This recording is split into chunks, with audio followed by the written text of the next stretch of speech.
મારે એકવાર ફરીથી શાળાએ જવું છે. દોડતા જઈને મારી રોજની બાંકડીએ બેસવું છે. રોજ સવારે ઊંચા અવાજે રાષ્ટ્રગીત ગાવું છે. નવી નવી નોટની સુગંધ લેતા પહેલા પાને સુંદર અક્ષરે મારું નામ લખવું છે. મારે એકવાર ફરીથી શાળાએ જવું છે.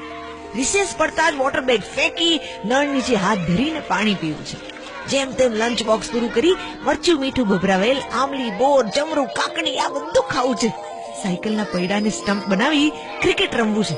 કાલે વરસાદ પડે તો નિશાળે રજા પડી જાય એવા વિચારો કરતા કરતા રાતે સૂઈ જવું છે. અનપેક્ષિત રજાના આનંદ માટે મારે એકવાર ફરીથી શાળાએ જવું છે. છૂટવાનો ઘંટ વાગવાની રાહ જોતા મિત્રો સાથે ગપ્પા મારતા વર્ગમાં બેસવું છે. ઘંટ વાગતા જ મિત્રોનું કુંડાળું કરીને સાયકલની રેસ લગાવતા ઘરે પહોંચી જવું છે.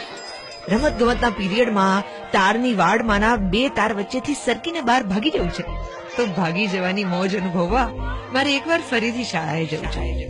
દિવાળીના વેકેશનની રાહ જોતા 6 માસિક પરીક્ષાનો અભ્યાસ કરવો છે. દિવસભર કિલ્લો બાંધી માટીને પગથી તોડી હાથ ધોયા વિના ફરાળની થાળી પર ઝાપટવું છે. રાતે ઝાઝા બધા ફટાકડા ફોડ્યા પછી તેમાંથી ન ફૂટેલા ફટાકડા